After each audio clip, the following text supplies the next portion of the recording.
Hello everyone, welcome back to you our YouTube channel Genesis Edition. तो आज मैं एक और सेशन लेकर आया हूँ आपके लिए जो सीजीएल के लिए काफी इंपॉर्टेंट होने वाला है और आने वाले जो एग्जाम है सीएचएसएल बोल लीजिए या सीबीटी 2 जो है एनटीपीसी का, ठीक है, ग्रुप डी वगैरह उनके लिए भी इंपॉर्टेंट होने वाला है। तो इस सेशन को आप ध्यान से देखिएगा, काफी अच्छा सेशन होने वाला और आप काफी सीखने वाले इस सेशन से, ठीक है। तो चलिए बढ़ते हैं आगे। तो ये आज का हमारा जो है पहला क्वेश्चन है। ये क्वेश्चन जो है देखिए टाइम इनवर्स है। तो ये रिसेंटली जो मॉक हुआ था ऑलीबोर्ड के मॉक में, तो ऑलीबोर्ड के मॉक में मैंने ये क्वेश्चन देखा था। तो ये क्वेश्चन मैं आप लोगों के लिए लेकर आया हूं। तो आप लोग ये क्वेश्चन को पहले ट्राई कीजिए, बनाइए, ठीक है। मैं पढ़ता हूं क्वेश्चन में क्या रहा कि 9/25 part of work done by Garva and Sarva together in 18 days.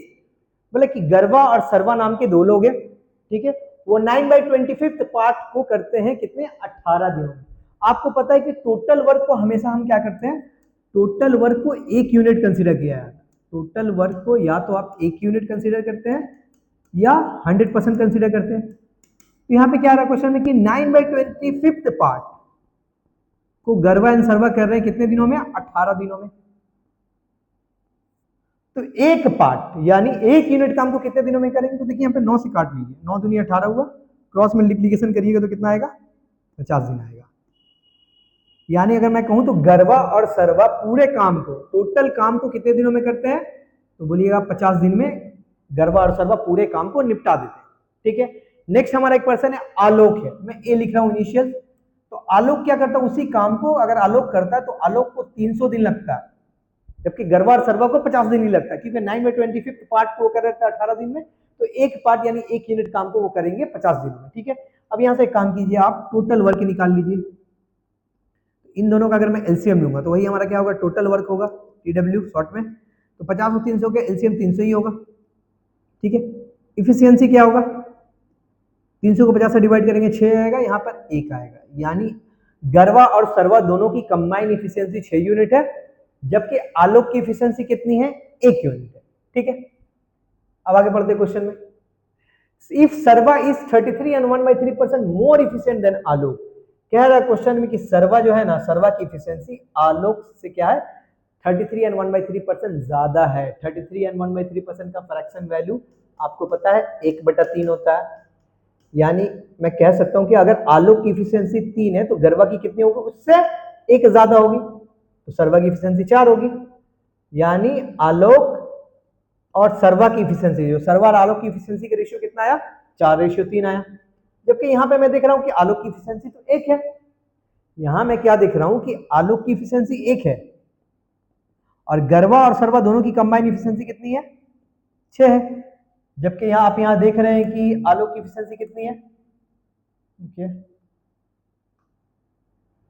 जबकि मैं यहां देख रहा हूं आलोक की इफिशियंसी 3 है। तो एक काम करो ना, इसको 3 बना लो, तो इसको 3 से मल्टीप्लाई करते हो तो इसको भी 3 से मल्टीप्लाई करेंगे, तो आलोक की इफिशियंसी 3 हो जाएगी, गरवा और सर्वा की कंबाइन इफिशियंसी कितनी हो जाएगी, 18 हो जाएगी, ठीक है। तो अगर आलोक की इफिशियंसी 3 है और सर्वा की इफिशियंसी कितनी है, 4 है, सर्वा की 4 होगी और दोनों की कंबाइन 18, गरवा की कितनी होगी, 14 होगी, ठीक है। तो आलोक की इफिशियंसी 3, सर्वा की 4 और गरवा की कितनी हुई, 14 हुई। अब हमसे कह रहा है कि उसी 7/10 पार्ट का अगर काम को अगर गरवा करेगी तो उसको कितना समय लगेगा। तो टोटल वर्क हमारा कितना है, 300, रुकिए यहाँ पे, मोर इफिशिएंट देन 300 रुपए, एक second. done by Garvan Sarva in 18 days, while Alok alone can complete the whole work in 900। नहीं, ऐसे नहीं करेंगे, चलो छोड़िए यहाँ से। देखिए आलोक की यहाँ पे इफिशियंसी कितनी दिख रही है, यहाँ पे 1 दिख रही है, आलोक की इफिशियंसी 1, जबकि यहाँ पे है 3। इसका मतलब 3 का मतलब ही कितना होगा, 1 होगा। 3 का मतलब ही 1 होगा, तो 1 यूनिट का वैल्यू कितना होगा, 1/3 होगा। तो सर्वा की इफिशियंसी कितनी हो जाएगी, 4/3 हो जाएगी। आलोक की अगर 1/3 है, सर्वा की 4/3 है, तो गरबा की कितनी होगी, तो गरबा और सर्वा की कंबाइन 6 है, 6 में से 4/3 घटा लो, कितना होगा, 3 6 18 - 4, 14/3 हो जाएगा। यानी 14/3 इफिशियंसी है, किसका है, वो गरबा की है। अब कह रहा है कि अगर 7/10 पार्ट काम को अगर गरबा करेगी अकेले तो उसको कितना समय लगेगा। देखिए टोटल वर्क है 300, 300 का 7/10 अगर आप निकाल लो,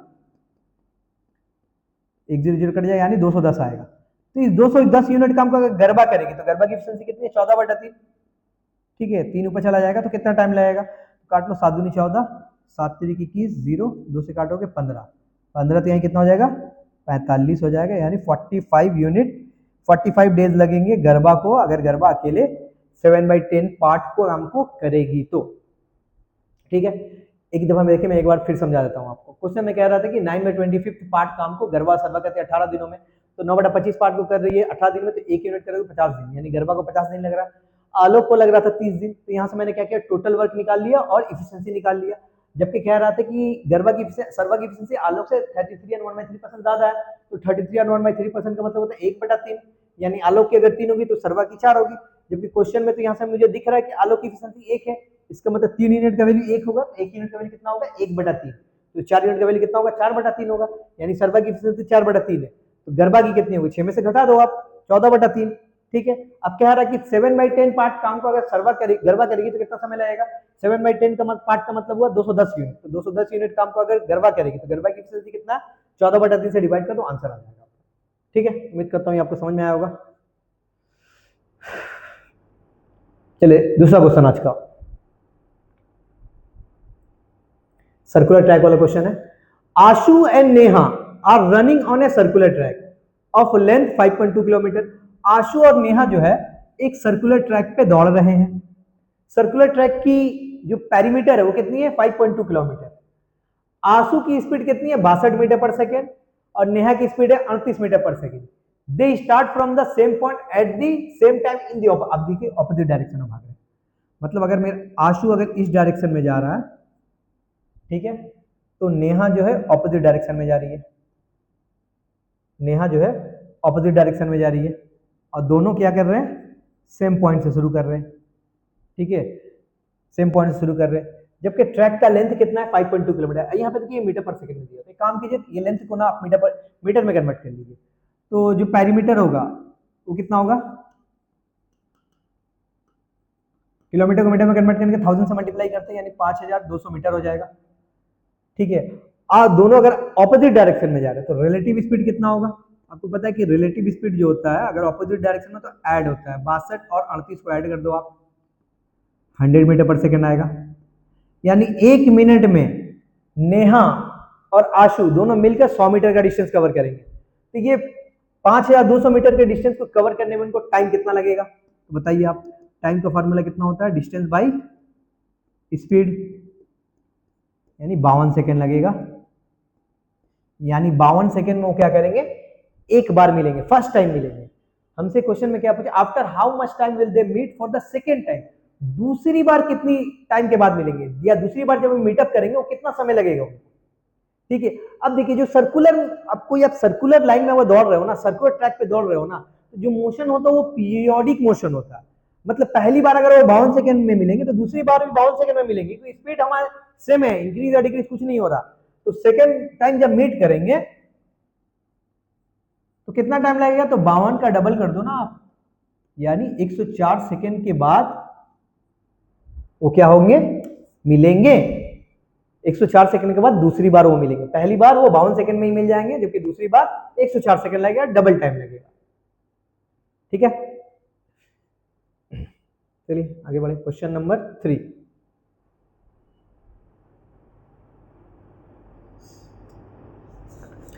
Raman deposited a certain amount in a bank. Raman ने क्या किया, कुछ अमाउंट बैंक में जमा किया। After receiving certain amount of interest after first year में उसको कुछ इंटरेस्ट मिला होगा। He received A compound interest of ₹5500 eight the end of second year. दूसरे साल के अंत में उसके इतना रुपये इंटरेस्ट मिला, कंपाउंड इंटरेस्ट मिला, and received ₹6000 as the compound interest at the end of third year. और थर्ड ईयर में उसको कितना मिला, 6000 मिला थर्ड ईयर के एंड में। तो हमसे पूछ रहा कि रेट ऑफ इंटरेस्ट क्या है, आसान क्वेश्चन है वाला। देखिए कंपाउंड इंटरेस्ट होता क्या, कब पहले साल में क्या होता है, सिर्फ प्रिंसिपल के ऊपर इंटरेस्ट मिलता है। दूसरे साल में क्या होता है, प्रिंसिपल प्लस इंटरेस्ट पे इंटरेस्ट मिलता है मुझे, यानी अमाउंट पहले साल के अमाउंट पर इंटरेस्ट मिलता है। सिमिलरली थर्ड ईयर में क्या होता है, दूसरे साल के अमाउंट पर इंटरेस्ट मिलता है, या दूसरे साल का प्रिंसिपल पर भी और इंटरेस्ट के ऊपर भी इंटरेस्ट मिलता है। तो यहाँ पे बोला कि दूसरे साल का इंटरेस्ट कितना है, सेकेंड ईयर सीआई कितना है, 5500 है। थर्ड ईयर का सीआई कितना, 6000 रुपए। ठीक है, तो रेट ऑफ इंटरेस्ट क्या है, तो थर्ड ईयर में इंटरेस्ट कैसे मिलेगा उसको बताइए। तो थर्ड ईयर में इंटरेस्ट मिलेगा प्रिंसिपल पर प्लस इंटरेस्ट के ऊपर, तो प्रिंसिपल वो तो मिलेगा, लेकिन यहाँ पे देखिए सेकेंड ईयर का इंटरेस्ट है कितना, 5500 है, तो अब है यहाँ पे 6 तो यानी कितना मिला है एक्स्ट्रा, तो आप बोलिए कि 500 रुपये इस पर भी मिला, यानी तो 500 मिला किस पे, सेकेंड ईयर के इंटरेस्ट पे। 100 पे कितना होगा, यही तो हमारा हो जाएगा रेट ऑफ इंटरेस्ट, क्योंकि इंटरेस्ट के ऊपर भी इंटरेस्ट मिलता है हमको कंपाउंड में। इसको आप काटोगे तो कितना आएगा, 0 0 कटा, 5 से काटोगे 11 बार, 5 से काटोगे 100 बार, तो 100 को 11 से डिवाइड करोगे तो कितना आएगा, 9.09% आएगा। हमसे आंसर पूछा अप्रॉक्स, तो ये अप्रॉक्स 9% होगा, 9%, ऑप्शन नंबर बी आंसर हो जाएगा। कंपाउंड का मतलब आप समझ लीजिए, कंपाउंड में थर्ड ईयर में इंटरेस्ट क्या होगा, प्रिंसिपल पर इंटरेस्ट मिलेगा सेकेंड ईयर का, और इंटरेस्ट के ऊपर भी इंटरेस्ट मिलेगा। तो सेकेंड ईयर का इंटरेस्ट तो हमारा 5500 है, थर्ड ईयर का 6000, इसका मतलब 500 रुपये इंटरेस्ट मिला ना इंटरेस्ट के ऊपर, तो 500 मिला 5500 के ऊपर, तो 100% पे कितना मिला, वही हमारा रेट ऑफ इंटरेस्ट हो गया, निकाल लीजिएगा आराम से आएगा 9.09%, यानी 9% होगा अप्रॉक्स। क्वेश्चन नंबर 4, टैग पर on the tag price seller offer 18% discount, मतलब मार्क प्राइस की बात कर रहा हूं, मार्क प्राइस पर एक दुकानदार 18% का डिस्काउंट देता है, एंड ए कैशबैक ऑफ ₹650, और साथ में 650 रुपए का 650 रुपए का कैशबैक भी देता है। ही स्टिल अर्न्स 20% प्रॉफिट, फिर भी उसको 20% का लाभ होता है, प्रॉफिट होता है। कह रहा है कि अगर कॉस्ट प्राइस 2400 रुपया है, तो टैग प्राइस यानी मार्क प्राइस बताइए, rounded off to 2 decimal place, 2 decimal place तक ही बताइए आप। तो देखिए, तो यहाँ आप लिखिए सीपी, फिर मैं लिखता हूँ एसपी, और फिर एमपी। सीपी कितना, 2400 रुपये, क्वेश्चन में कह रहा है कि 20% का लाभ हो रहा है, ठीक है, 20% का प्रॉफिट हो रहा है, तो 20% का प्रॉफिट होगा मतलब बेचेगा कितने, 120% पे, तो प्रॉफिट हमेशा किस पे होता है, सीपी पर होता है। तो 2400 का अगर 20% देखोगे कितना होगा, 480 हो जाएगा, ठीक है। तो 480 रुपये प्रॉफिट हो, तो 480 रुपये प्रॉफिट हो तो बेचा कितना में, तो इसमें 480 ऐड कर दो ना, तो 2880 रुपये पे बेचा है, यानी मैंने क्या किया, 2400 का 20% निकाल दिया, तो 2400 का 20% मैं निकालूंगा तो 480 रुपये आएगा, ठीक है, 480 रुपये आएगा, यहाँ पे देख लो, इसका 20% निकालोगे तो कितना आएगा, 480 आएगा, यानी 2880 पे बेच रहा है। अब मेरा सेलिंग प्राइस इतना है, ठीक है। अब हमको चाहिए मार्क प्राइस, तो मार्क प्राइस ध्यान से देखिएगा क्या कह रहा है, मार्क प्राइस पर पहले तो 18% का डिस्काउंट दे रहा था, तो ये मैं एमपी ले रहा हूँ, एमपी में अगर मैं 18% का डिस्काउंट दे रहा हूँ, तो 18% का डिस्काउंट का मतलब बेच कितना में रहा हूँ, 82% में बेच रहा हूँ, ठीक है, तो इतना परसेंट पे मैं बेच रहा हूँ। लेकिन नहीं, मैं बाद में क्या कर रहा हूँ, 650 का डिस्काउंट भी दे रहा हूँ, तो 650 रुपये और माइनस कर दो, यानी मैं एट दी एंड इतना रुपए में बेच रहा हूँ, मार्क प्राइस का इतना में बेच रहा हूँ। पहले क्या एक मार्क प्राइस था, उसका पे 18% डिस्काउंट दिया, यानी उस पर 82% पे बेचा, लेकिन 650 रुपये का और क्या डिस्काउंट दिया, तो इतना रुपये में बेच रहा हूँ, जब मैं बेच कितना में रहा हूँ, 2880। अब यहाँ से कैलकुलेट कर लो आप, देखो मार्क प्राइस कितना होगा, 82/100 इक्वल टू कितना होगा, माइनस का 650 उधर जाएगा तो कितना होगा, 28 + 6 34, 3530 होगा, 3530 हो जाएगा। इसको ना काट लो, 2 से काटोगे 41 बार आएगा, 2 से काटेंगे कितना आएगा, 17, 2 6 के 12, 2 5 10, 1765 आएगा, ठीक है। तो क्रॉस मल्टीप्लीकेशन अगर मैं करूंगा तो मार्क प्राइस कितना आएगा, यहाँ से मार्क प्राइस आएगा 17,665 डिवाइडेड बाई 41। अब देखिए 41 एक प्राइम नंबर है, आपको डिवाइड करना ही पड़ेगा, तो कितनी बार डिवाइड होगा देखते हैं, 4 बार होगा, 4 कम 4, 4 चुके 16, 164, ठीक है। 176 है, 164 माइनस होगा तो 12 बचेगा, 12 हुआ तो 125 हुआ, तो 125 कितना बार जाएगा, 3 बार जाएगा, 123 होगा। अच्छा आंसर देखिए ऑप्शन नंबर सी होगा, क्योंकि देखिए 4 3 कहीं नहीं है, इसमें भी नहीं है, ये भी नहीं है, ये भी नहीं है, तो आपको ना एग्जाम में पूरा कैलकुलेट कभी नहीं करना होता है, आपको ऑप्शन भी ध्यान में रखना पड़ता है। ऑप्शन ध्यान से देखिए आप, 2 डिजिट मेरा मैच कर गया, वही मेरा आंसर है, ठीक है, 2 डिजिट मैच कर गया, 4304.87, आप निकालिएगा देखिए उतना ही आएगा, 4304.87, ये हमारा आंसर हो जाएगा। पूरा हमको लिखने का जरूरत नहीं है एग्जाम में, बस मेरा 2 डिजिट मैच किया, वही मेरा आंसर है, ठीक है।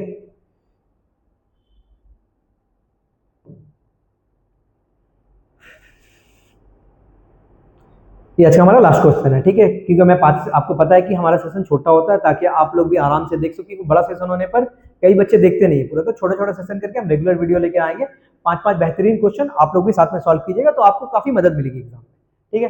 तो ये आज का हमारा 5वां क्वेश्चन है, रेशियो ऑफ वीआईपी एंड एक कॉन्सर्ट हुआ, कॉन्सर्ट में क्या था, रेगुलर टिकट भी है और वीआईपी के लिए भी टिकट है, तो बोला कि cost of ratio of VIP and regular concert ticket prices for a music festival 7:4। मतलब प्राइस का बात कर रहा है कि रेगुलर टिकट और वीआईपी टिकट का प्राइस के बारे में। रेगुलर टिकट और वीआईपी टिकट के प्राइस का रेशियो 7:4 है। यानी अगर वीआईपी का टिकट का दाम कितना है, 7 रुपया है, तो रेगुलर टिकट का दाम कितना है, 4 रुपया। बस ये प्राइस है। एक वीआईपी टिकट का प्राइस 7 है, एक रेगुलर टिकट का प्राइस कितना है, 4। खत्म। And the ratio of the number of VIP to regular ticket holder is 2:5। और क्या कह रहा है, वीआईपी और रेगुलर टिकट होल्डर का रेशियो दिया हुआ 2:5। मतलब 2 लोग अगर वीआईपी टिकट खरीद रहे हैं तो 5 लोग रेगुलर टिकट खरीद रहे हैं। वीआईपी टिकट कितने लोगों ने खरीदा, 2 लोगों ने खरीदा। अच्छा देखिए, एक वीआईपी टिकट का दाम कितना है, 7 रुपए। तो कितने लोगों ने वीआईपी टिकट खरीदा, 2 लोगों ने खरीदा। तो टोटल कितना अमाउंट मिला वीआईपी टिकट के बेचने से, 14 रुपया। एक रेगुलर टिकट का दाम 4 है और टोटल 5 लोगों ने खरीदा, तो टोटल कितना वहां से मेरा कलेक्शन हुआ, 20 रुपए का कलेक्शन हुआ।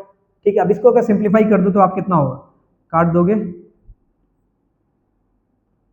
7:10 आएगा। यानी मेरा वीआईपी टिकट के सेल से 7 रुपए का कलेक्शन हुआ और रेगुलर टिकट के सेल से 10 रुपए का कलेक्शन हुआ। क्वेश्चन में कह रहा है कि टोटल रेवेन्यू जो है ना कलेक्शन टिकट बेचने के बाद 51,000 हुआ। तो कितना मेरा कलेक्शन हुआ रेगुलर टिकट के बेचने से, रेगुलर टिकट के बेचने से कितना कलेक्शन हुआ, ये हमारा वीआईपी था, ये हमारा रेगुलर था। ठीक है, तो देखिए यहाँ पे रेगुलर वीआईपी टिकट के बेचने से 7 यूनिट अगर सेल हुआ कलेक्शन हुआ, तो रेगुलर के टिकट के बेचने से 10 यूनिट का कलेक्शन है, तो टोटल कितना कलेक्शन हुआ, 17 यूनिट का। जबकि क्वेश्चन में क्या कह रहा है, टोटल कलेक्शन हो रहा है 51,000 का, यानी 17 यूनिट का मतलब ही 51,000 रुपया होगा। तो एक यूनिट का मतलब कितना होगा, 17 × 51, 3,000 रुपया होगा। ठीक है, हमसे कह रहा है कि रेगुलर टिकट के सेल से कितना कलेक्शन हुआ, तो रेगुलर टिकट के सेल से कितना, 10 यूनिट का कलेक्शन हुआ। तो एक यूनिट का वैल्यू 3,000 है, तो 10 यूनिट का वैल्यू कितना होगा, 3,000 को 10 से मल्टीप्लाई कर दोगे तो कितना आएगा, 30,000। आंसर आ जाएगा ऑप्शन नंबर ए। ठीक है, काफी आसान क्वेश्चन था ये वाला। ठीक है, उम्मीद करता हूँ ये आपको समझ में आया होगा क्वेश्चन। और भी बेहतरीन क्वेश्चन के लिए हम लोग और भी सेशन लाते रहेंगे। तब तक के लिए आप इस वीडियो को लाइक कीजिए और चैनल को सब्सक्राइब कीजिए।